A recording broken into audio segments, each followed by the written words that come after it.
Oi, gente, tudo bem? Meu entrevistado de hoje é muito bacana, tenho certeza que você vai adorar e ele tem muita história para contar. Tem até uma colinha aqui porque a biografia é grande, viu? Ele é ribeirão-pretano, nascido nos Campos Elíseos e criado no Quintino 2. Além disso, é filho da Dona Isaura e também do falecido senhor Moacir. É casado com a Patrícia e tem duas filhas. Ele também é advogado, pós-graduado em gerente de cidades, cursou contabilidade, é radialista, especialista em políticas públicas para a juventude, foi coordenador do programa Ribeirão Jovem e já exerceu vários cargos na administração pública. Secretário de Cultura, diretor financeiro e presidente da Comissão de Licitação da GCM, secretário adjunto de Turismo, coordenador do governo nos bairros para a região norte. Gente, é tanta coisa. Presidente de Conceb, Consegues, aqui de Ribeirão Preto. Enfim, além de tudo isso, ele foi vereador por 2 mandatos consecutivos, além de ser suplente em 2 anteriores, né? Então, ele ficou vereador de 2017 a 2020 e depois de 2020 a 2024. E aí, no ano passado, nas eleições, ele foi para um outro caminho. Se candidatou a vice-prefeito do atual prefeito Ricardo Silva. Claro, né? Os dois foram eleitos, venceram as eleições e é claro que você já deve saber de quem eu estou falando. Bem-vindo, vice-prefeito de Ribeirão Preto, Alessandro Maraca. Gi, muito obrigado, estou muito feliz de estar aqui. Aliás, eu sou assíduo telespectador aí do programa. Eu fiquei procurando qual palácio é telespectador, porque a gente não assiste mais TV hoje, verdade. Né? Mas espectador do programa na internet. Acho muito legal a proposta. Você vai com leveza e consegue trazer coisas das pessoas que ninguém nunca soube. Então, hoje eu estou aqui para entregar coisas que ninguém nunca soube sobre mim, você vai poder trazer. Viu, Ai, que bom, Maraca, fico muito feliz. Porque a ideia do Podnext é essa mesmo, né? A gente tratar sobre política, a gente só fala de política, mas de uma forma descomplicada, leve, né? Gostosa de ser ouvida. Porque geralmente as pessoas pensam, política é uma coisa chata. Não, não é. Primeiro que política é legal pra caramba. Eu acho que não é chato, política é dinâmica, política é interessante, política é instrutiva. E tem uma outra coisa, aí saindo desse lado, né? A política é a única maneira da gente mudar a sociedade, é através da política. A gente faz política sempre, a política partidária, a política eleitoral também é importante, mas é que muitas vezes as pessoas confundem política com politicagem. A política é uma ferramenta para melhorar a vida das pessoas, e tem que ser usada assim. Esse tem que ser o mantra de todo mundo que resolve entrar na política, ele tem que ter na cabeça dele, que ele só pode estar aqui se ele quiser melhorar a vida das pessoas.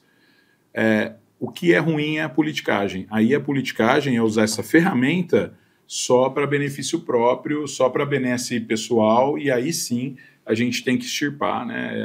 A política ela é muito maior. E a política, realmente, ela é muito interessante. E foi isso que você citou agora, né? Que a política é importante para melhorar a vida das pessoas, que te levou a se candidatar primeiramente ao legislativo? Sim. Primeiro que as pessoas precisam entender também que a política é para todo mundo. Eu me lembro que quando eu era mais novo, né? Eu cresci ali no Quintino 2. Eu nasci nos Campos Elíseos e cresci no Quintino 2. Fui para o Quintino 2 com 5 anos de idade. Meu primeiro aniversário no Quintino 2 foi de 6 anos. E ali eu sempre gostei, né, desde pequeno. Tem até uma história, eu vou contar rapidinha para você. Eu até acho que por conta do meu tamanho, acabei sendo sempre uma referência entre os amigos ali, né? E quando a gente era muito novo, um dia eu vi um protesto dos moradores ali no Quintino 2. Quando eu mudei para o Quintino 2, as pessoas não lembram muito disso, assim, é muito louco. Mas as ruas eram de terra. Algo que me lembra muito as ruas de terra do Quintino 2 é o início do filme Cidade de Deus, né? Coloca aquele bairro com as casas todas iguais, as ruas de terra, era assim lá no Quintino. E um dia os moradores fizeram um protesto, fecharam a rua e tal. Passou 15 dias, o asfalto estava passando em frente à minha casa. E eu era muito novo e eu fiquei com aquilo na cabeça desde muito cedo. olha, quando as pessoas se unem, elas vão atrás, elas conseguem fazer as coisas. Eu me lembro quando eu tinha 9 anos de idade, ainda muito novo, já tinha 4 anos morando no Quintino, 3 para 4 anos morando no Quintino, acho que o ano era 1984, 85, por aí, a gente comprava ficha telefônica, os mais velhos sabem a referência. Pro orelhão. Pro orelhão. A gente comprava ficha telefônica e ficava ligando na rádio, nos programas. Acho que a referência que todo mundo tem é o Tony, mas eu juro que eu não lembro se era o programa do Tony, se era o Morandini, quem que era, eu não lembro quem era.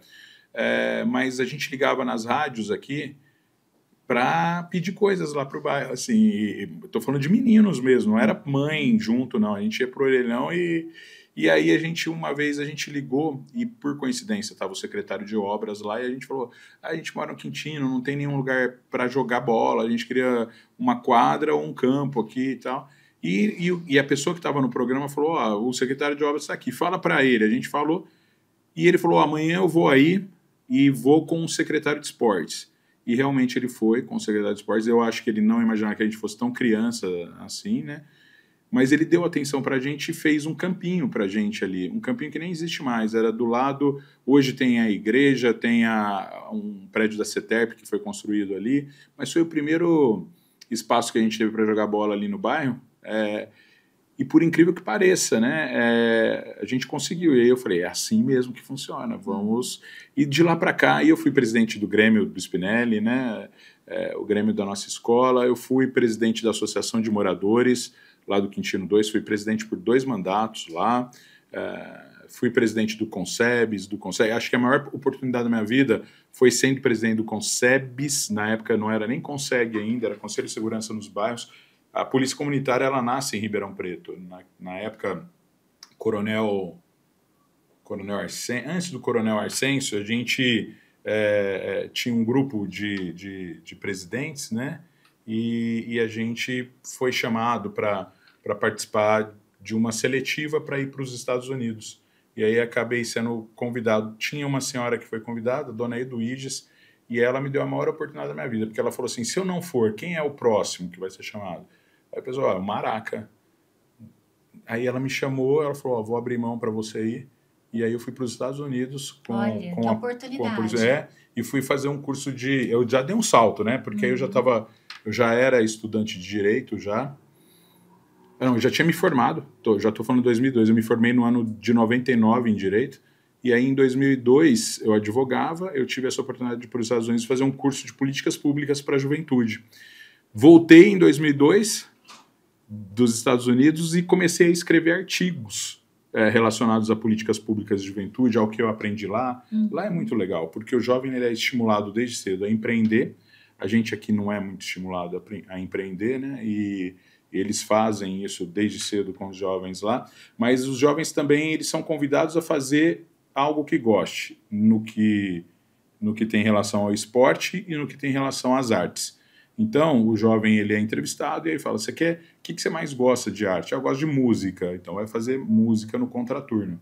Eu gosto de atuar, eu gosto de ler. Então, dependendo do que o jovem gostar, ele vai fazer no contraturno.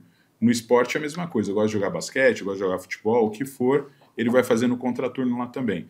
E todas as sextas-feiras, o contraturno da sexta-feira lá, era utilizado para empreendedorismo, já formação para o trabalho, para aula de finanças, né? Eles aprendem a lidar com dinheiro desde cedo, e aquilo entrou na minha cabeça. Comecei a escrever artigos e falar sobre políticas públicas para a juventude, e aí em 2004 o Gasparini me liga e fala, eu vou concorrer, na verdade, vou concorrer à prefeitura, e eu queria que você escrevesse para mim o meu plano de governo para a juventude. Para mim foi assim, o Gasparini era um cara muito distante para mim naquela época.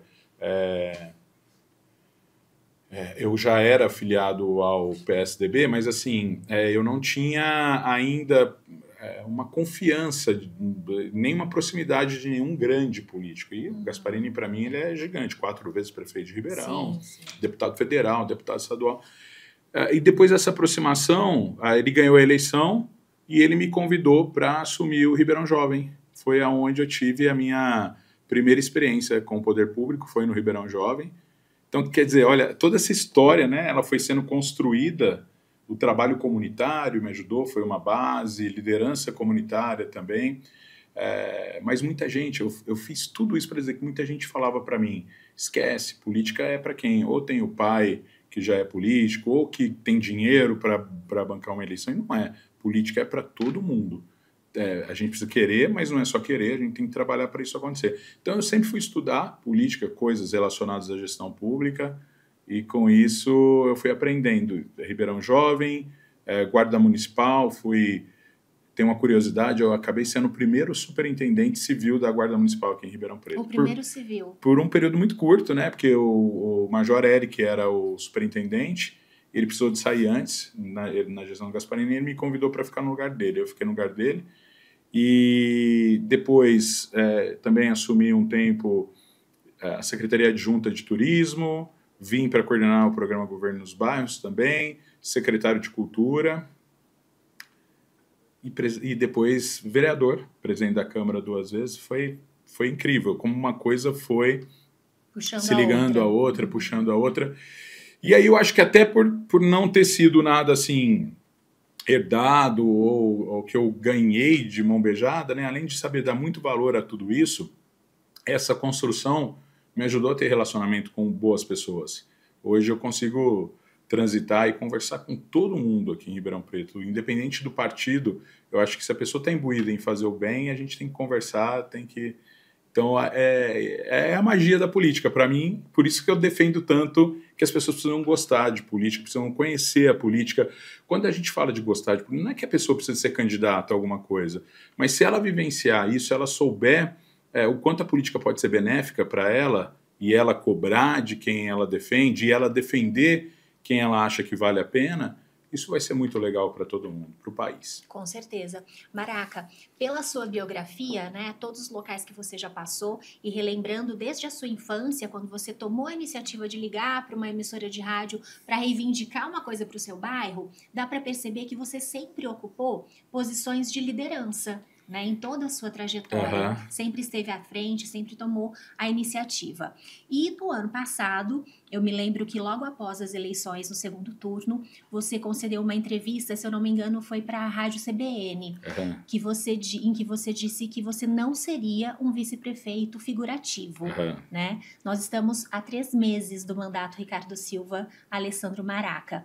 Essa posição se mantém? Se mantém, e aí por uma relação de confiança, né, de sinergia também, veio um convite, hoje eu sou secretário da Casa Civil, e não foi um convite para o partido do Maraca, foi um convite pessoal, né, para o Maraca mesmo, por essa relação que foi sendo criada, e tem sido bom até agora. A gente tem tido uma relação de muito respeito. Eu tenho acompanhado o crescimento do Ricardo, acho que ele tem crescido nesse momento, nesse início de governo. A gente tem trocado algumas ideias, dialogado.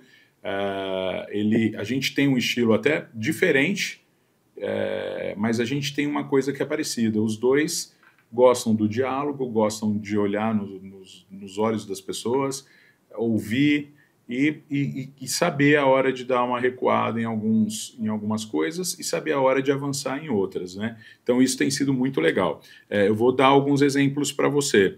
A gente criou algumas políticas públicas baseadas no que a gente ouvia na campanha. Nós tivemos recentemente 2 grandes conquistas para Ribeirão Preto. Uma, o novo HC, a nova unidade de emergência. A obra começou já, né? E a outra, a Delegacia da Mulher 24 Horas, que é algo muito importante também, principalmente no período em que a gente vive. Mas atrelado a isso, por exemplo, recentemente, nós dialogando com os gestores escolares, nós descobrimos que havia um grande problema. Quando o cargo de gestor escolar foi criado aqui, ele foi criado com uma relação de valores de salário e de horas trabalhadas que eram divergentes do que realmente tínhamos necessidades. Então nós sentamos com alguns professores, ouvimos, e recentemente o Ricardo mandou um projeto de lei para a Câmara justamente para que a gente possa corrigir algumas coisas nesse sentido. O Ricardo, ele anunciou, e isso deve acontecer nos próximos meses, nós vamos criar a Secretaria da Pessoa com Deficiência. Foi algo que que surgiu e foi incorporado no nosso plano de governo depois de ouvir as pessoas, né? Depois de dialogar com as pessoas, de entender o que as pessoas necessitam. E esse tem sido o norte. Realmente, assim, até por ter feito parte de outros governos, né? Comecei lá atrás com o Gasparini, como eu falei, e ter estado na Câmara Municipal, o que eu vejo é que não é fácil governar uma cidade do tamanho de Ribeirão Preto, mas quando você está imbuído de coisas positivas, outras coisas vão aparecendo, vão acontecendo. Recentemente o Ricardo teve uma reunião com o CEO da Voe aqui para anunciar que Ribeirão deve ter aí voos internacionais no nosso aeroporto. Nós temos uma empresa que tem conversado com a gente para vinda para Ribeirão Preto, quer dizer, a gente pode estar correndo atrás de mais empregos que serão gerados. Recentemente também, Ribeirão Preto acabou de confirmar o recurso de mais de 25 milhões para a construção da sede do Instituto Federal aqui, né? Já havia um início de trabalho, mas ainda não tinha nada confirmado no que diz respeito a investimento, né? Então agora sim a gente tem aí esses 25 milhões, mais de 25 milhões, e nós devemos ter um Instituto Federal ali na Cianê. Então essas coisas vão acontecendo, eu acho que muito por conta dessa sinergia. E tem sido prazeroso trabalhar, ajudar no comando da cidade, junto com os outros secretários. A gente tem um time de secretários que está indo muito bem, que estão conversando bastante, eu tenho aprendido muito com todos eles, mas a gente também precisa de ter outros parceiros. Por falar, desculpa te interromper, por falar dessa conversa, né, entre todos os secretários, o fato de você ser o secretário da Casa Civil e vice-prefeito te proporciona uma transversalidade ali, sim, né, na prefeitura com os demais secretários, todos os setores e tal. Todo mundo aceita bem isso? Você tem essa iniciativa de estar presente, de querer saber dos assuntos? Aceita, e acho que tanto o secretário da Casa Civil quanto o secretário de Governo, João, nós temos tido muito respaldo no que diz respeito a isso, né? Até na incumbência dos dois. Os dois cargos eles têm funções muito parecidas, né? O secretário de Governo com o secretário da Casa Civil. E a gente também rolou essa sinergia, cada um tem cuidado mais de uma parte e restou a mim estar bem próximo aos secretários, isso tem sido muito legal, estar próximo aos vereadores, tem sido bom dialogar com os vereadores também. É isso que eu ia até dizer, né, que sem a Câmara Municipal a gente não vai conseguir chegar onde a gente quer, então a gente precisa da Câmara. E o mais legal, os vereadores estão entendendo isso, estão vestindo a mesma camisa também, estão levando ideias lá, estão sendo atendidos, principalmente quando precisam de alguma agenda para tocar algum assunto importante para frente, entenderam a nossa necessidade também de trazer parceiros, de buscar emendas parlamentares para fazer a cidade andar. Então isso tem sido muito legal. Eu tenho que agradecer a Câmara Municipal, o presidente da Câmara, o Isaac, o Lincoln, que é o líder do governo, e eu não posso esquecer dos meus parceiros de MDB, né, que são 5 vereadores hoje o MDB, o Danilo, o Igor, o Martinez, o Bigodini e o Matheus Moreno. São vereadores que já eram meus amigos e a gente continuou com uma relação muito boa. Então, o diálogo entre executivo e legislativo caminha bem, né? Bem. Já teve algum arranca-rabo, entre aspas? Arranca-rabo, acho que não. Já teve questionamento. Por que não me chamou para esse evento? Por que não avisou a gente antes disso? Mas são coisas que a gente foi corrigindo. Início de governo, né? Então você tem uma série de coisas que você vai corrigindo. Aí o legal é que mas tudo muito de forma muito tranquila. E quando um vereador fala, pô, eu queria ter ido nesse evento, aí vamos, todas as vezes agora, vamos mandar convite para todo mundo. Acho que agora eles estão recebendo de 5 fontes ao mesmo tempo os convites, né? Mas é importante que a gente tenha...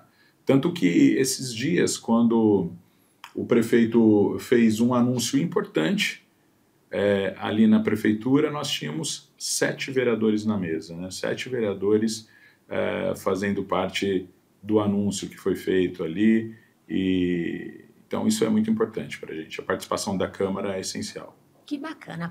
Maraca, você deve ter visto no nosso Instagram do Podnext que nós abrimos uma caixinha de perguntas, né? Para ter a participação popular. Eu sei que você é uma pessoa muito aberta, né? Que gosta de estar em diálogo constante com os moradores. Então a gente achou por bem trazer os moradores aqui para dentro do Podnext também. Vamos responder. Então, eu não vi, eu só dei uma olhadinha rápida nas caixinhas que chegaram. Foram muitas, nem sei se vai dar tempo da gente mostrar todas aqui nesse episódio. Mas eu queria colocar a primeira para a gente já responder. Vamos lá. Espero que o pessoal seja tranquilo, né? Não tenha nenhuma pergunta. Com certeza. Então, olha, essa aqui diz: e a herança das obras do Nogueira, Centro e as que começaram no fim do ano na Maurílio Biagi, também 9 de julho, né? Com certeza. Essa da Maurílio Biagi, na verdade, ela começou esse ano. É uma obra que já estava licitada desde o ano passado, mas não tinha começado ainda. Essa obra ela deve demorar mais ou menos 2 meses e meio, traz sim um transtorno ali, mas a gente tem tentado diminuir ao máximo, inclusive liberando uma pista, o que for possível fazer, nós vamos continuar fazendo na obra. O centro foi um problema. Aliás, deixa eu aproveitar, já que falou do centro, só dizer do centro administrativo. A gente chegou, isso não foi nada que ninguém soubesse, desde a campanha nós estávamos dizendo que nós não iríamos continuar com a ideia do centro administrativo como ela tinha sido iniciada. Sim. A nossa ideia, as coisas mudam, né? Eu acho que antigamente existiu o porquê ter um centro administrativo em um lugar só, grande, porque nós não tínhamos, por exemplo, internet, prefeitura sem papel, coisas que possibilitam que 90% do que as pessoas precisam com a prefeitura possam ser feitas pelo computador ou pelo celular. Hoje não. Então você não tem uma necessidade de ter todas as secretarias num só lugar, tendo mais um poupa-tempo ali. Então o que acontece? Nós estamos trabalhando para que as secretarias estejam no centro da cidade. Não foi definido ainda se nós vamos ter um centro administrativo único na cidade, pode ser que isso aconteça.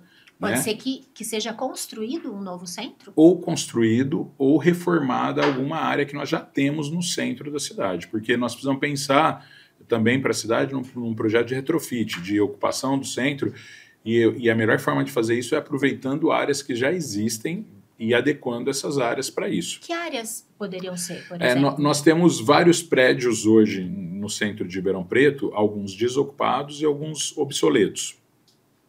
Desocupados, por exemplo, em frente à prefeitura mesmo, ali tem um prédio que não é o bem de frente, é um pouco à esquerda, é um prédio que era do Estado e o Estado está passando ele ao município. É um prédio que precisa de uma reforma, tem 6 andares, se não me engano. Mas é um prédio que pode receber ali 4 ou 5 secretarias, em frente à prefeitura. Você tem outros prédios, prédios de bancos que estiveram no centro da cidade. Por exemplo, nós temos um Itaú ali na Duque de Caxias, um prédio gigantesco, um prédio onde já teve a central ali de compensação do Itaú, então ele é grande. Acho que o Itaú hoje só usa o térreo daquele prédio, me parece que tinha o interesse de ocupar os outros espaços. Ali está pronto para a gente levar mais 3 ou 4 secretarias.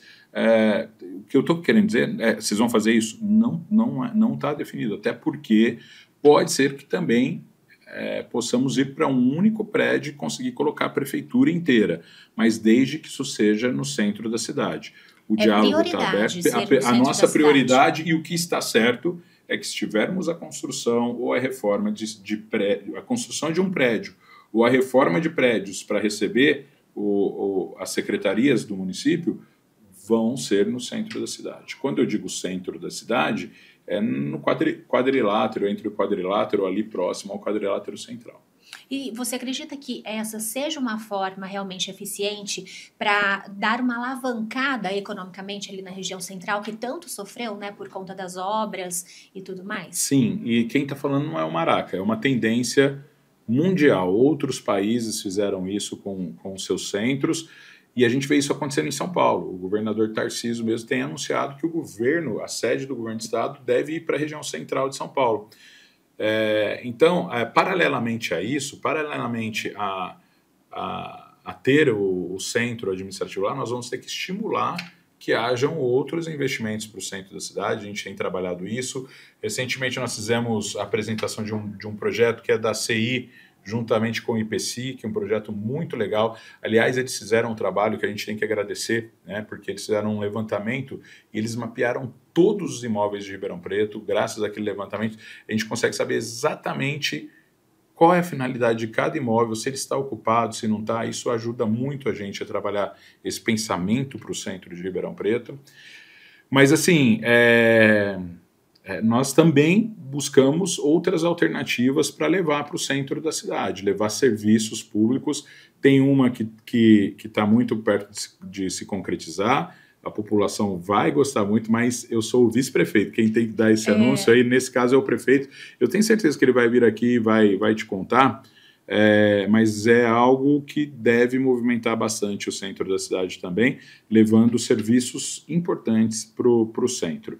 E só para finalizar, tem um outro projeto que a gente conseguiu trazer uma parceria com o Governo do Estado, o BNDES, que o Ricardo já anunciou, esse eu posso falar porque já foi anunciado, que é o Caminhos do Café. Esse projeto é um projeto que recupera áreas degradadas não só do centro da cidade, mas de bairros circunvizinhos, Jardim Paulista, Campos Elíseos, Vila Tibério, né? Um projeto maravilhoso que pega uma faixa de Ribeirão Preto mais tradicional e que estimula a iniciativa privada através do BNDES, financiamento do BNDES, a investir em áreas que a prefeitura facilita a aquisição, para moradia, para comércio, serviço e para recuperar dentro desses locais prédios históricos e também melhorar a situação de vias, melhorar a mobilidade nessa região. É outra coisa muito legal. Ele já anunciou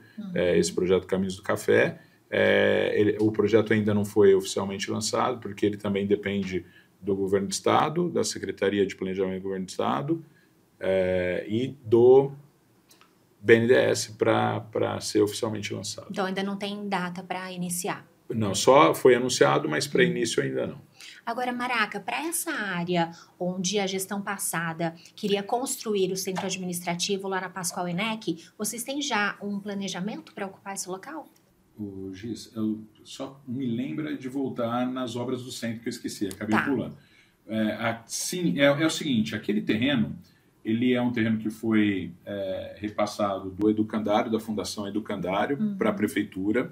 Ele é repassado à Prefeitura com o aval da Câmara Municipal, porque o Educandário vai lotear toda aquela área. Vai ter um loteamento comercial, vai ter um loteamento de serviços e residencial em toda aquela área. Nós temos um vazio urbano ali, né, naquela área, e que vai ficar muito legal. E para isso, a Fundação Educandário teria que passar para a Prefeitura parte dos terrenos ali como contrapartida. E o Educandário abriu mão daquele pedaço, que é um pedaço que eles valorizam muito, para ser o centro administrativo. A partir do momento que a gente não vai fazer, o Educandário já nos solicitou. O Ricardo está em últimas tratativas na questão legal, com relação ao centro administrativo, e, estando tudo certo, nós devemos fazer a devolução dessa área para o Educandário, que vai nos destinar uma outra área. Para quê? Para que essa área tenha confluência com o que a Prefeitura pretende levar para lá. Então, por exemplo, se nós tivermos lá serviços e serviços médicos, nós podemos ter ali um equipamento ligado à medicina público ali também, ligado ao SUS, público, escola. Se for ter casas ali, a gente tem que ter um espaço para ter uma escola ali para atender essas pessoas que forem morar naquela região. Então, provavelmente aquele terreno naquele lugar não será mais da Prefeitura, e sim alguns terrenos fracionados na região. Então, nós devemos mudar aí a composição disso. Todo esse processo aí, né, que vocês vivenciaram da gestão passada e que prosseguiu agora no início de mandato de vocês, da construção do centro administrativo, eu tenho uma curiosidade. Gerou alguma dívida, algum recurso que teve que ser gasto para a Prefeitura? Porque eu me lembro bem que essas obras para a construção do centro administrativo foram licitadas, a empresa já tinha até ordem de serviço para começar a construir. O que gerou isso? O que onerou os cofres públicos? É bom esclarecer bastante. Já tem uma coisa que foi o projeto que foi contratado, né? Ele foi contratado através de um concurso e foi pago para a empresa que ganhou e apresentou o projeto do centro administrativo. Mas Quanto? Na época, olha, é que faz muito tempo esse projeto, ele começou, quem era ainda secretário de planejamento aqui era o Ortega, então eu não sei te precisar quanto. Mas vamos à obra em si. Primeiro que antes da ordem de serviço ser dada, nós fizemos um apelo, né, já no finalzinho a ordem de serviço, para você ter uma ideia, foi assinada dia 25, se não me engano, 25 de novembro, já tinha passado a eleição. E a gente tinha feito um apelo ao governo para que não desse a ordem de serviço, que nós não queríamos, aquela obra não ia continuar no nosso governo. Mesmo assim, foi dada a ordem de serviço, e aí a gente fez um segundo apelo para que não começassem. E aí a gente tem só a partir de 15 de dezembro, ou seja, faltava apenas 15 dias para acabar o governo, a empresa começando a ir no local e fazendo uma coisa que ela não poderia fazer também. Até por conta de uma lei que é de minha autoria, para você extrair árvores, você tem que compensar antes, né? Então começou a ser feito esse trabalho de extração no local e também de tapumes, colocar os tapumes e tal.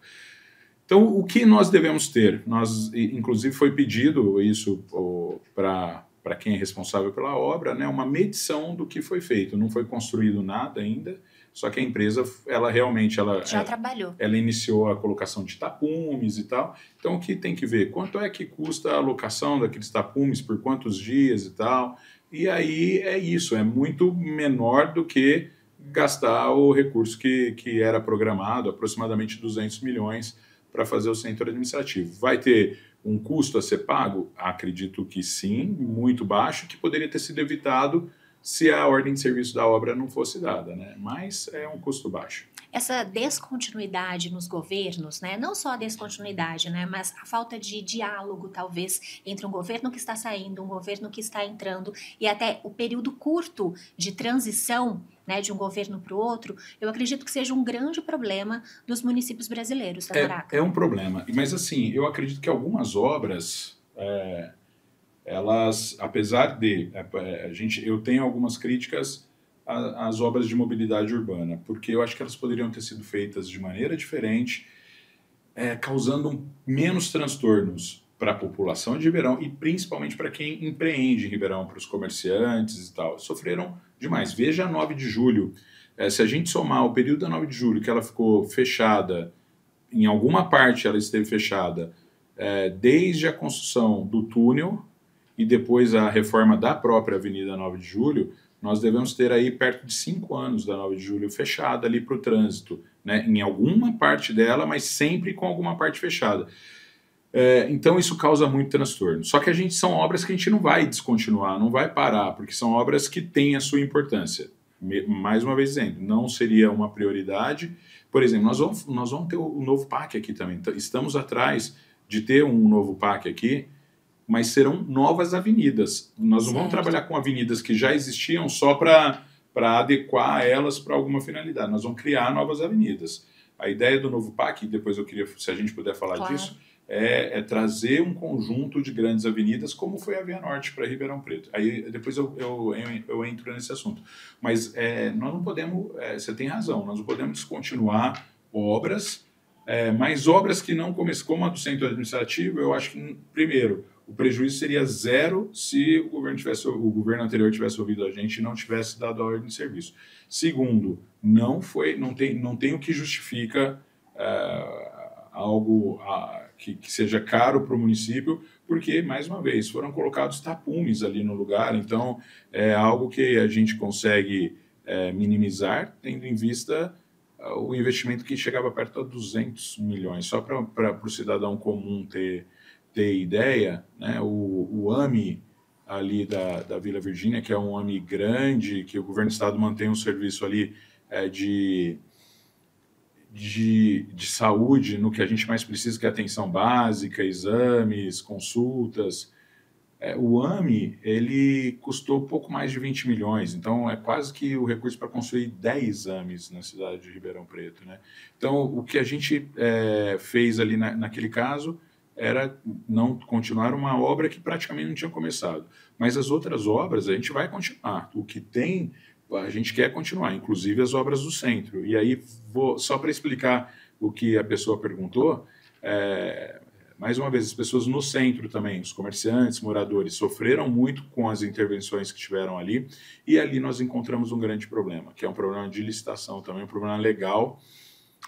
O Tribunal de Contas apontou, houve um erro, fizeram a licitação com a lei antiga, né, com uma lei que já estava revogada. Então, nós tivemos que parar a obra agora, né? Só que a gente conseguiu conversar com a empresa e dizer, olha, terminem o que está aberto. Nós estamos então terminem o que está aberto. E a gente, então, hoje o centro fechou, as ruas estão fechadas, né? Onde estava aberto, a maioria também, eles terminaram a interligação de águas pluviais e tal, só que a obra não acabou. Então vai ser necessário fazer uma nova licitação e uma retomada de obras ali no centro. Isso, uma nova licitação para terminar a obra. A prefeitura já está avaliando com a entrega que foi feita na semana passada, né? E com isso a gente vai saber exatamente quanto falta para encerrar essas obras, principalmente as obras que interligam o sistema de escoamento de água da 9 de julho até o rio, que eu também acho que é um grande problema, aí é um problema de projeto, não estou falando que é um problema de execução de obra, mas imagina, a 9 de julho antes, nós tínhamos o paralelepípedo, e vamos continuar tendo o paralelepípedo, só que fizeram uma base de concreto embaixo. Então nós vamos ter uma base de concreto, nós temos ali uma base de concreto e o paralelepípedo em cima, ou seja, nós impermeabilizamos o solo ali. Então, aquela água que escoava no paralelepípedo, ela não tem mais... Não tem escoamento, não né? tem Porque escoamento. A função do paralelepípedo é para a água ajudar muito no a escoar. escoamento. Aí, para suprir isso, fizeram... você joga a água para 2 coletores que vão coletar essa água, por isso que você rasgou as ruas que descem, né? A São José e Marcondes, se não me engano. Desculpa, é isso. E ali você joga a água toda que é coletada da 9 de julho diretamente para Francis Junqueira, lá para o rio, por baixo. Então, quer dizer, o nível de água que vai chegar ali vai ser bem maior. Já tem alagamentos. Já era uma área alagável há algum tempo, nós tínhamos já problemas, então, isso eu não estou, pelo amor de Deus, não estou... Pode ser que, mas assim, a chance de acontecer, da gente voltar a ter problemas de alagamento ali pelo volume de água que vai ser escoado ali muito mais rápido e que um pouco disso ficava retido ali na 9 de julho e o restante descia, mas num ritmo menor, você tinha algumas ruas do centro que acabavam ficando alagadas, mas aquilo também segurava o número de água. Agora essa água vai chegar com muito mais velocidade e com muito mais volume ali. Então, podemos ter no futuro problemas. Isso é um problema de projeto, não é um problema de execução. É um problema de quem projetou essa obra lá atrás, que precisava ter pensado em algumas outras formas, principalmente da gente reter essa água para que ela chegasse com menos velocidade. Aliás, esse é um problema que a gente vai ter que ver em vários pontos de Ribeirão Preto. Pascoinec é um ponto histórico de alagamento ali, de água. Nós temos um problema que nós temos uma favela que toda vez que chove, as pessoas acabam sofrendo ali naquela comunidade, que é a Locomotiva. Eles sofrem porque ali seria um local que naturalmente a natureza seguraria a água ali, né? Então, nós precisamos de ajudar aquelas pessoas de alguma forma, mas nós precisamos pensar também quem está dali para a sequência. Nós tínhamos, em um passado, aqui em Ribeirão Preto, uma grande lagoa ali que ela foi cortada para passar a Pascoinec, quer dizer, você já tira um pouco da capacidade de reter a água ali, aí você tem uma lagoa que fica dentro do quartel e uma lagoa que fica dentro do condomínio Rosa dos Ventos. Sim. Ali. E o problema fica no meio também, que é na avenida. Então, aquele trecho precisa de ter alguma intervenção. Existe forma de minimizar tudo isso? Existe forma de resolver? Existe. Mas nós precisamos de fazer obras para coletar essa água, para criar mecanismos de segurar a parte dessa água em lugares que sejam salubres. Eu gosto de estudar, né? O João Campos, recentemente, mostrou que lá eles resolveram o problema fazendo alguns parques alagáveis. E é muito interessante a ideia. Em período que não tem chuva, de estiagem, ele tem parques lindos, com possibilidade de pista de caminhada, de prática de esporte, quadras, mas são lugares que eles sabem que quando chover muito, esses lugares vão ficar alagados, mas aí é previsível, propositalmente, você não coloca ninguém em risco, vida de ninguém em risco. A única coisa é que em período de chuva aquele espaço não é utilizado. Mas é muito interessante e inteligente. A gente pode fazer isso em alguns espaços. Mas ali também nós precisamos de pensar que na Guido Golfeto, que é a avenida do Jardim Independência ali, se a gente não fizer algo, já a gente vai jogar o problema para a Guido Golfeto também, para ter outra área de alagamento ali na Guido Golfeto. Então é bem complexo, mas tudo tem saída. E aí, é o que eu queria dizer, a gente quer fazer um grande projeto de macrodrenagem dentro do PAC 2. O Ricardo já anunciou isso, nós recebemos o governo federal aqui através do Ministério das Cidades. Quero agradecer o Denis Andia, que é o secretário, o André Moraes, que está trabalhando lá no Ministério. Eles vieram e apresentaram uma proposta que Ribeirão Preto deve aderir. Assim que o Ricardo conseguir, ele deve anunciar, para que a gente tenha projetos de macrodrenagem e de novas avenidas aqui. O que nós queremos fazer, e isso a gente aprendeu também em campanha, ouvindo as pessoas, que nós precisamos resolver o problema de interligação na Zona Leste. Então, a gente quer criar a Via Leste, assim como tem a Via Norte hoje, nós queremos ter a Via Leste, que vai ser a Avenida do Tanquinho, que ela vai da rodovia em Anguera até a Via Norte, né, margeando o córrego do Tanquinho, e a Via Oeste, que seria a Avenida Rio Pardo, saindo da Via Norte, margeando parte dos trilhos do trem ali, chegando até, num primeiro momento, até a Coca-Cola ali, aquela região da Coca-Cola, depois subindo para o extremo oeste, passando por bairros como Paiva, né, Planalto Verde, ali interligando a cidade numa outra grande avenida ali. Vai ser muito bom, e isso a gente está buscando financiamento aí num projeto do PAC. Tem bastante gente trabalhado, o secretário de governo está com um timão ali, né, o pessoal dos projetos e tal, todo mundo empenhado em apresentar um grande projeto para isso. E junto com esse projeto, deve ir alguns projetos de macrodrenagem para evitar essas áreas de alagamento em Ribeirão Preto. Maraca, vou fazer um parênteses aqui, gente, para legislar em causa própria. Ali na região sul, né, principalmente naquela avenida que agora me fugiu o nome, mas a avenida ali dos Guaporés, sim, né, que você pega o Anel Viário Sul para ir para Sertãozinho, né, e por outro lado você vai para Araraquara também.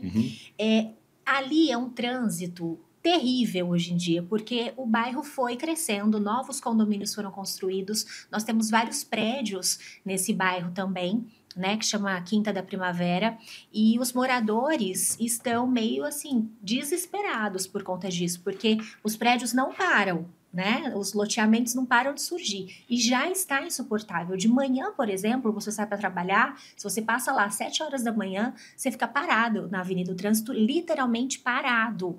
Há algum planejamento já para esses locais de trânsito intenso aqui em Ribeirão? Tem sim. O Ricardo também esteve em São Paulo para isso, né? Primeiro que ali no Guaporé a gente tem um grande problema. Tudo a gente depende muito também do governo do estado e da concessionária que é responsável pela rodovia que Sim. Corta os dois lados, os gargalos daquele espaço, daquela região. Eu me lembro que quando aquela região ela foi inaugurada, ainda nos primeiros condomínios, a gente já imaginava, olha, precisava ter um trabalho, e cresceu muito, valorizou muito, as pessoas gostam de morar ali. Então, nós precisamos, primeiro, de ter novas saídas e novas ligações. Nós precisamos trabalhar para criar ali algumas possibilidades para que as pessoas possam ter alternativas também, principalmente em horários de pico. E a avenida é Heráclito Fontoura Sobral Pinto. E ali na Heráclito Fontoura Sobral Pinto, ali nós precisamos de criar mecanismos para alargar também aquilo, então, quer dizer, obras de contrapartida de empreendimentos e melhorar a condição do viaduto ali, da ligação. Nós estamos pensando nisso e nós queremos, eu acho que o grande gargalo da Zona Sul está principalmente ali no anel viário, né? Então, nós estamos atentos a possibilidades de investimentos, não só investimentos públicos, mas investimentos privados, hoje principalmente de empresas que têm empreendido naquela região, certo, né? E que têm obras de contrapartida, obras de mitigação que precisam ser feitas, e nós vamos, se Deus quiser, melhorar muito ali. Para a região um pouquinho mais à direita, sul ali, do Shopping Iguatemi, a mesma coisa. A gente tem pensado em algumas soluções que possam ser soluções para mitigar a situação do trânsito, principalmente em horários de pico. Então, nós temos sim buscado alternativas e soluções para lá. Tem uma outra coisa, só que isso vai demorar mais tempo, né, que é a questão do novo macroanel também, que seria fora do nosso anel viário, mais uma alternativa, né, mais externa, que também vai minimizar impactos, como o impacto da Grishow, entre outros, em períodos diferentes ali naquela região. Mas já é uma obra a longo prazo. Aí já é na verdade, são projetos, mas que a gente já tem levado e cobrado para que eles sejam apresentados. A gente foi eleito, eu lembro disso, a gente foi eleito num domingo. Na segunda-feira eu participei de uma audiência pública, eu ainda era vereador na Câmara, representando já o nosso pensamento. Era uma audiência pública realizada pela Artesp, tratando da questão da concessão ali. E ali eu apresentei a ideia de 3 projetos em vias que estavam interligadas ali naquela região, justamente para desafogar o trânsito ali. Você tem toda a razão. Você não está falando... Não é só em causa própria, Não é só em causa né? própria, não. É muita gente Sim. que está ali, que fala com a gente todos os dias. Pode ter certeza. Que bom. Maraca, vamos para mais uma pergunta. Vamos lá. Dos nossos seguidores do Instagram. Eu prometo ser menos prolixo, responder mais rápido. Eu sou até porque você tem compromisso, não, né? Tô sabendo, já recebi uma mensagem aqui falando, não pode demorar muito, que o Maraca tem compromisso. Também, não. Agora... Olha, vamos lá então. Fez corredor de ônibus e onde eles estão? Nogueira deu dinheiro para a empresa? Essa pergunta ficou faltando uma parte, né? Com certeza. Mas acho que dá para a gente falar um pouquinho. Bom, a gente sabe onde os corredores estão, né? Tem aí na cidade toda. Eu não sei o que a pessoa ia terminar de falar, e Ricardo alguma coisa. Mas assim, quanto aos corredores de ônibus, mais uma vez, a gente não é uma obra nossa, né? E eu concordo em termos com isso, por exemplo... Inteiros corredores. Por exemplo, eu acho que os recursos que foram gastos na Avenida Saudade, Avenida Dom Pedro, naquele espaço, eles poderiam... tudo isso poderia ser resolvido com um recapeamento, um simples recapeamento e tinta, porque, na verdade... Pensa bem, 90%, talvez, eu não estou sendo preciso, hein, gente? Não me cobrem precisão nisso. Mas 90%, 80%, 90% do que seria corredor de ônibus, hoje já não é mais um corredor de ônibus. Hoje já não é mais um trânsito exclusivo de ônibus. É preferencial, né? Preferencial. O que era para ser, assim, quase que na maioria das avenidas, hoje poucas avenidas... tem o corredor exclusivo de ônibus, virou corredor preferencial. Você tem algumas obras que foram feitas justamente para o ônibus poder parar, inclusive, do lado esquerdo, né? Só que a ideia de ter muitos corredores exclusivos, até pela necessidade hoje da cidade, ela acabou vindo por terra abaixo. Então, por isso que eu falo, quando a gente busca recursos agora é para termos novas avenidas, novas soluções para o trânsito em Ribeirão Preto. Nós precisamos de abrir. Outro lugar que a gente deve abrir novas avenidas é na região da Avenida Independência, ali próximo aonde vai ser o novo HC. Nós vamos abrir novas avenidas ali também. Então, é importante que a gente trabalhe pensando num planejamento futuro da cidade, enlarguecendo algumas avenidas e abrindo novas avenidas também. Ok. Vamos para mais uma pergunta dos nossos seguidores? Vamos lá. Tá tranquilo, né, até agora, né? As Tá, perguntas, assim. O super, pessoal né? tá pegando leve aqui. Tá pegando leve com você, hein, Maraca? Mas tá bom. Olha, tem intenção de voltar com atividades culturais? Carnaval com desfile, por exemplo, já é um assunto diferente de todos que a gente falou aqui, né? Qual é o objetivo? Eu acho que a cidade poderia ter o carnaval de rua de novo, né? O carnaval com desfile de rua, desde que nós consigamos ter uma estrutura para isso. Estou dizendo isso porque na época as pessoas falam, pô, mas de gastar o dinheiro com carnaval, o que se gastava muito era com a estrutura.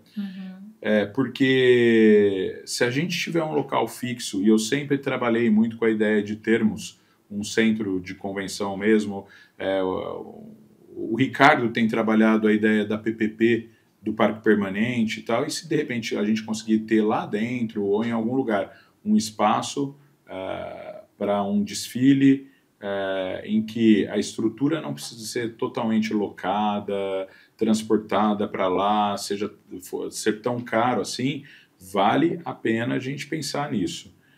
Mas o que eu queria dizer, esse ano o Carnaval de Rua já foi bastante movimentado, com os bloquinhos, né? Dobrou o número de atrações, né? O dobro de atrações, o público também cresceu.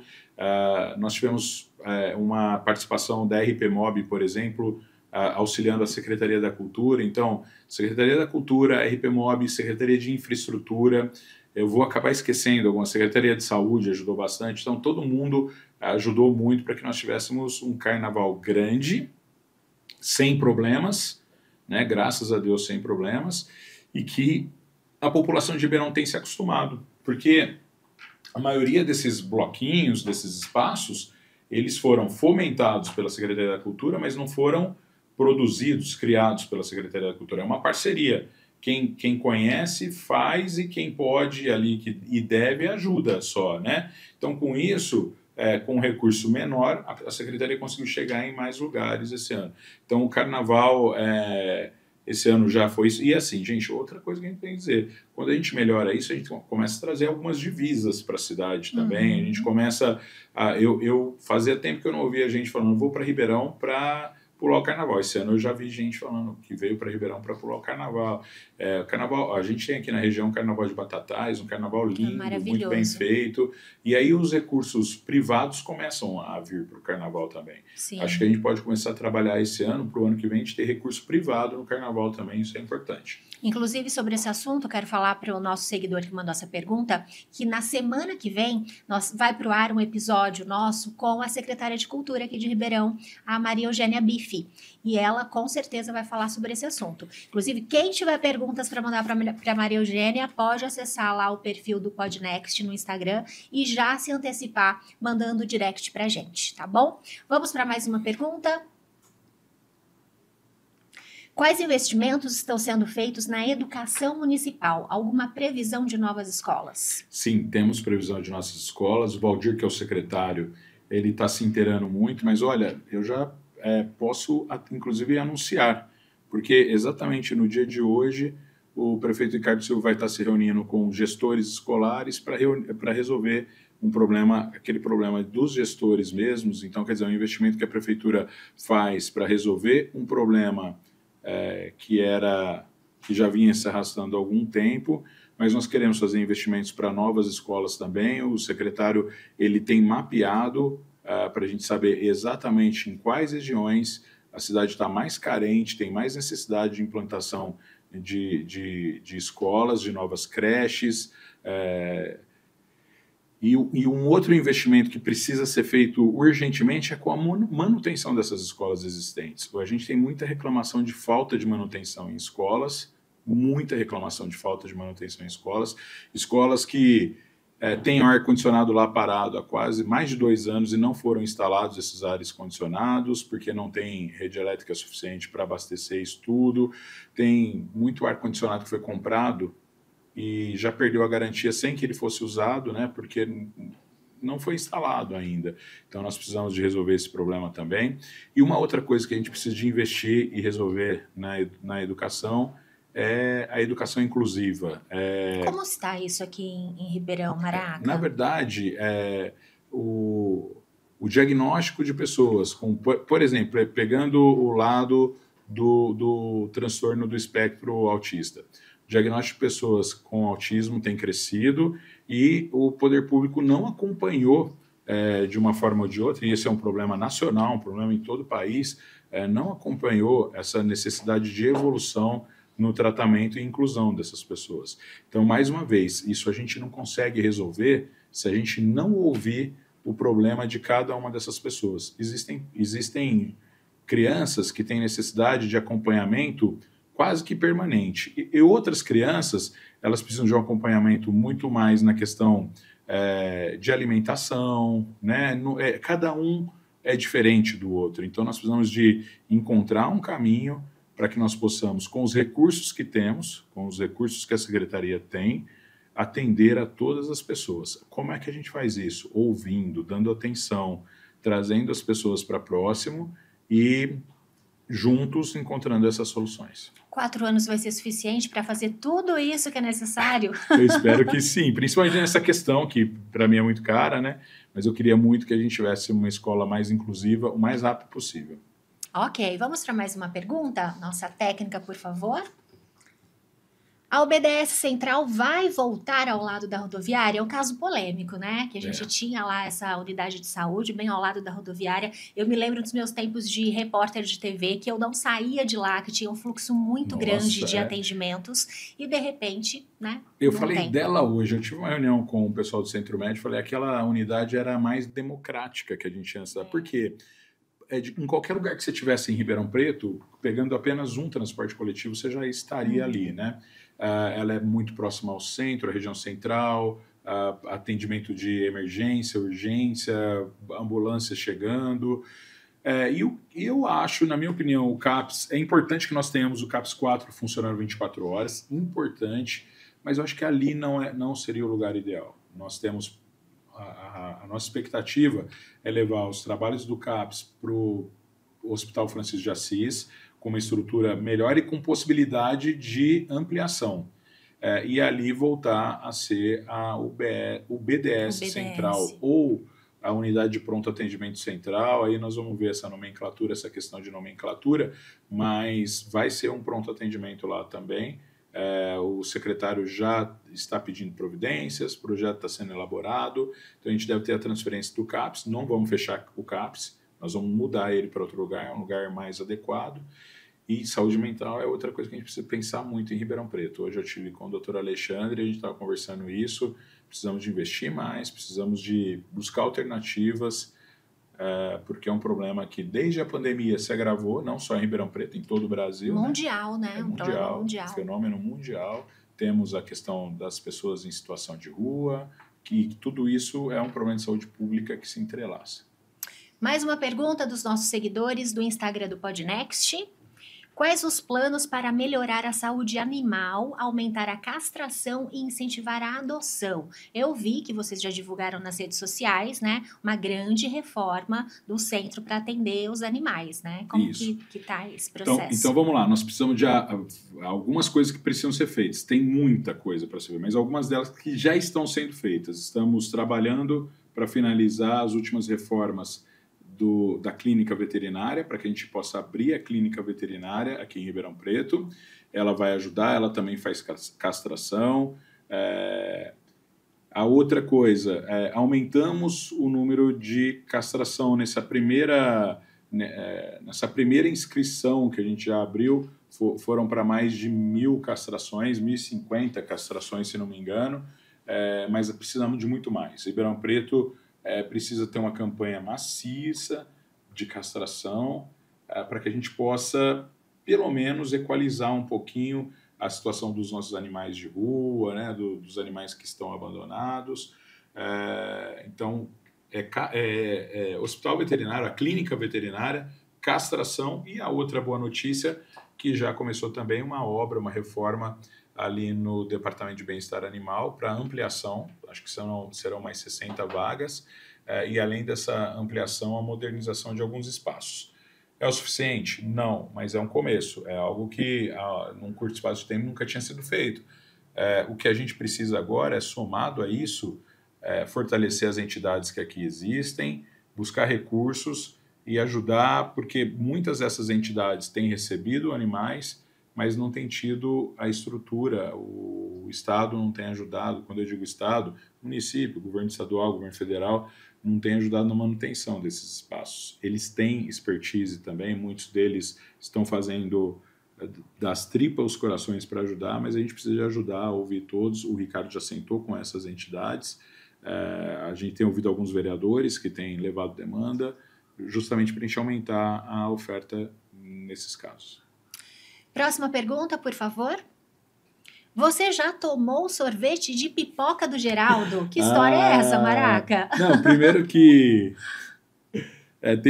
tem coisa que traz para a gente uma memória afetiva muito grande, né? Como eu disse, eu nasci nos Campos Elíseos e nasci ali na Anita Garibaldi, uma rua que marcou minha infância.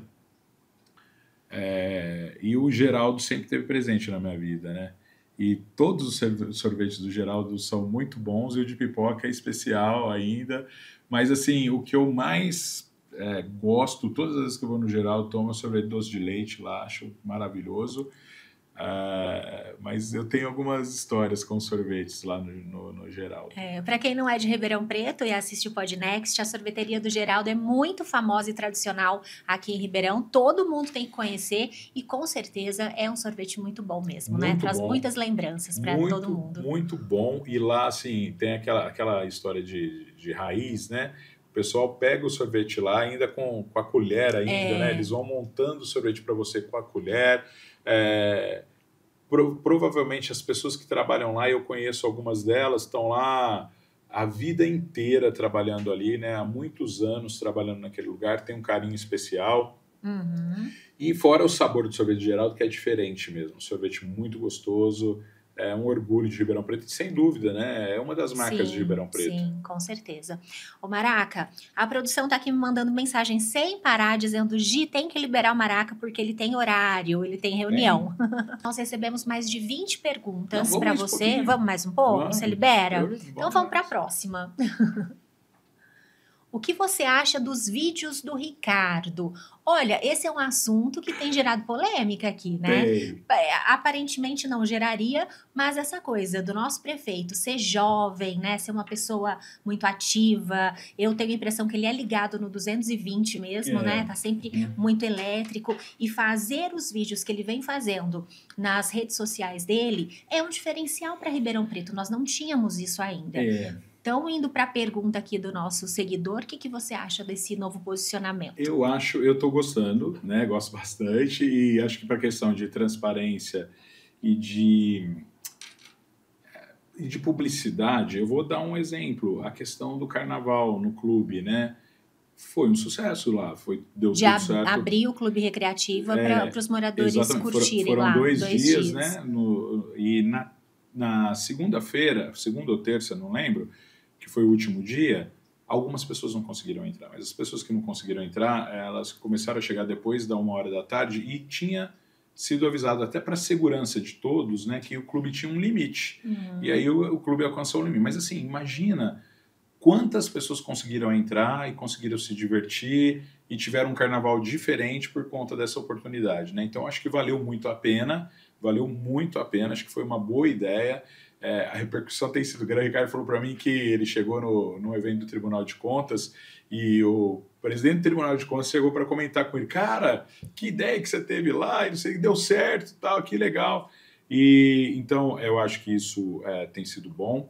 A comunicação é diferente mesmo. Ele tá dentro de um espaço que eu acho que é muito salutar, né, para as pessoas entenderem a mensagem. E só para explicar parte dessa comunicação aí que as pessoas devem ver também é o boné, né? O boné. Mas o boné não é que ele quis criar uma marca, não é que ele quer usar o boné e tal. Ele fez uma intervenção capilar, ele fez um implante. Um transplante, na verdade. Aquele que pega dele mesmo aqui, né, e coloca ali. Sim. Eu falei para ele que não vai melhorar muita coisa ali, não vai ter como, não faz lá brincadeira. Ele está muito feliz que ele fez também, mas o que acontece? Quando faz, tem aquela fase de cair os fiozinhos que foram colocados e depois eles crescem, né? Voltam crescendo. Sim. Então ele está nessa fase, por isso que tem usado bastante o boné, mas já eu falei para ele que já pode parar, já que já cresceu, já tá aparecendo bastante o cabelo novo ali, e aí logo ele abandona o boné também. Ah, que legal. Mas é jovem, É até jovem. combina. Cara, né? e é isso, com né? Ele é um prefeito que ainda não tem 40 anos, né? Ele vai fazer 40 anos, então isso é muito legal. Que bacana. Dá para mais uma pergunta? Vamos lá. Vamos lá, então. Opa! Qual a prioridade para Ribeirão? Acho que a gente já falou um pouco, né? Dessas prioridades eu acho que aí. tudo isso que a gente falou, né? Atrelado a algumas questões na saúde, por exemplo, o Maurício Coutinho autorizou, junto com o Ricardo, o aumento do número de vagas nas unidades de pronto atendimento, mas atrelado a isso nós precisamos de aumentar também a oferta de vagas em leitos de hospitais, porque senão muita gente acaba ficando no pronto atendimento esperando o leito, né? E a gente resolve uma parte do problema e não resolve a outra. Então, nós estamos trabalhando para isso. O novo HC vem para ajudar nessa questão também.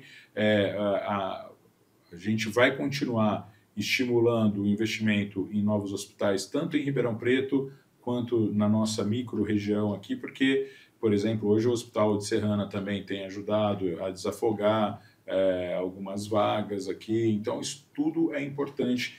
E outra coisa, quando a gente tem um hospital na região, esse hospital vai absorver pessoas da região que vêm para Ribeirão Preto para ser atendido no HC, entre outros. Então a gente tem que comemorar tudo isso.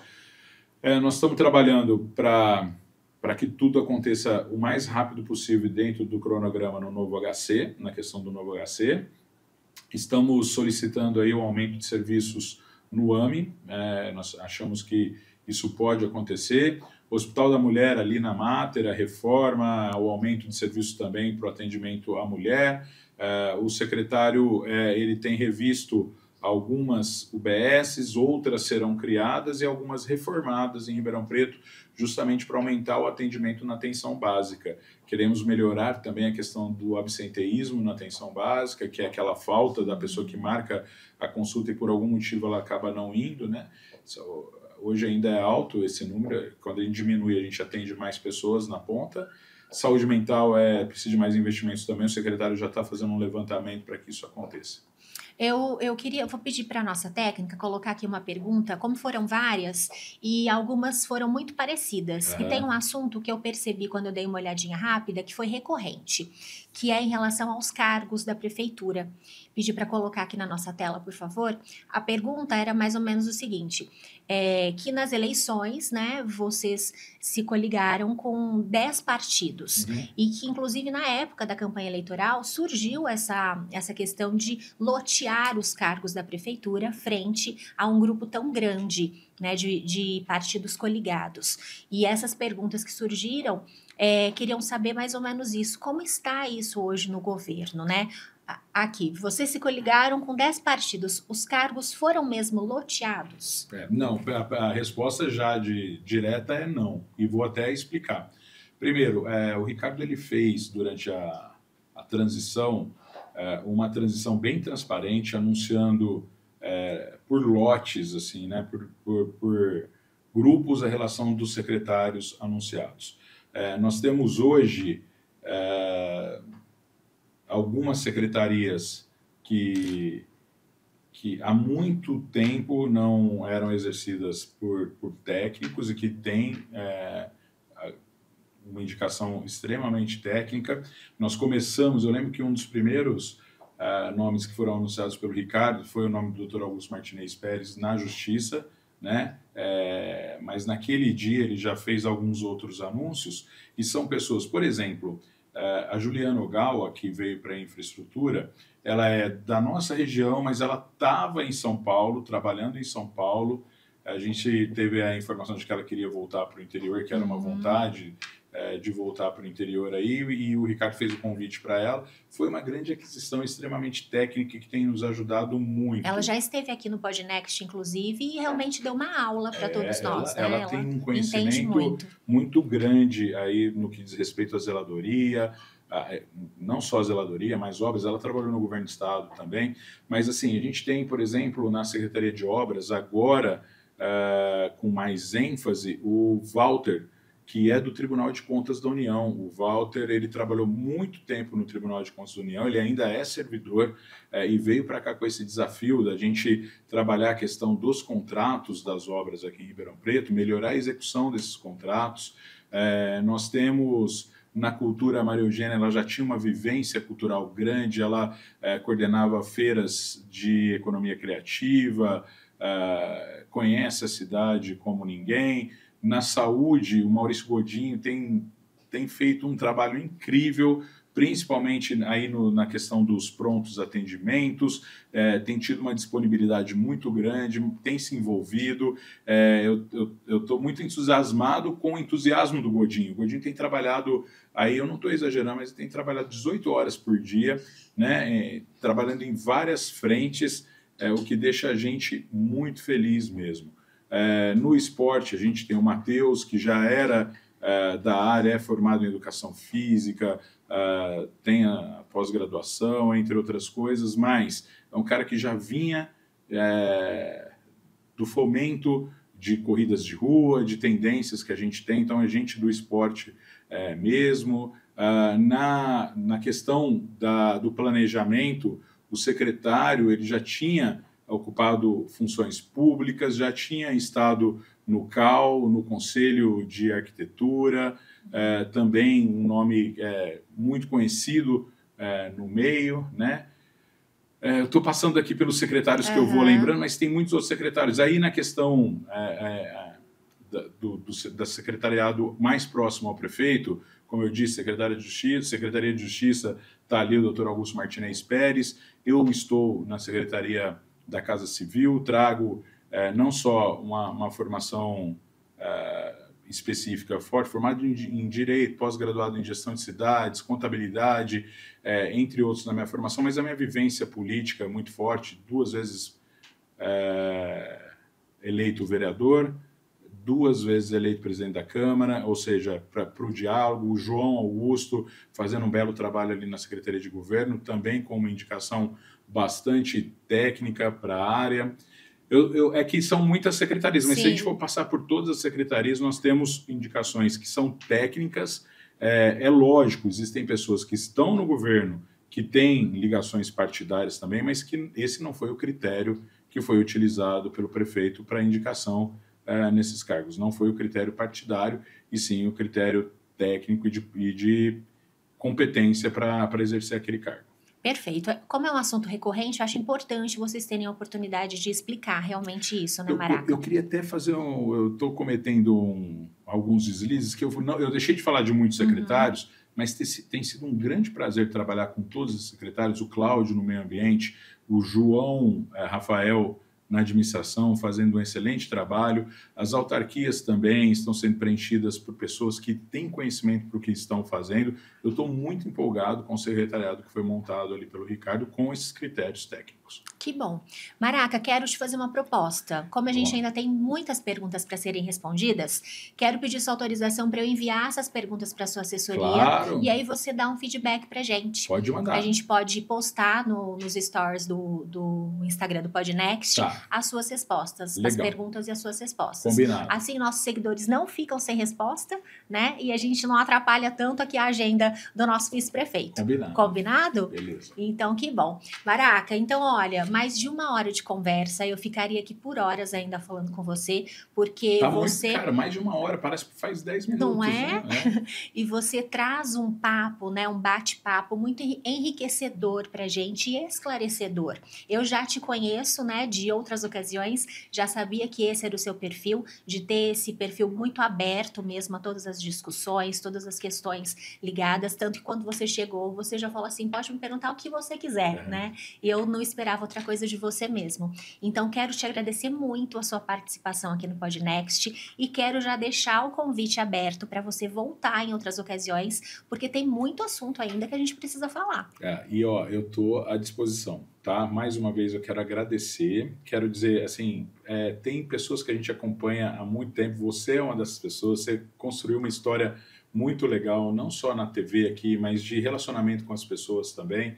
E eu fiquei muito feliz, Gislaine, de saber que você está à frente desse projeto, desse trabalho. voltando aqui às suas raízes, né? Ribeirão sim. Preto. Então, seja muito bem-vinda a esse espaço de novo. Para a gente vai ser muito legal ter você aqui. E parabéns pela iniciativa, tá? Que bom. Obrigada, Maraca. Obrigada e parabéns pelo trabalho que já está sendo desenvolvido. Obrigadão. Valeu, obrigado. Valeu, gente. Obrigada, gente, por acompanhar mais uma vez o nosso Podnext. Toda terça e quinta-feira tem episódio novo, você sabe disso. Acompanhe o nosso perfil no Instagram para ficar por dentro de todos os cortes que surgem também depois do episódio ir para o ar, tá bom? Muito obrigada pela audiência de sempre. Tchau, tchau e até a próxima.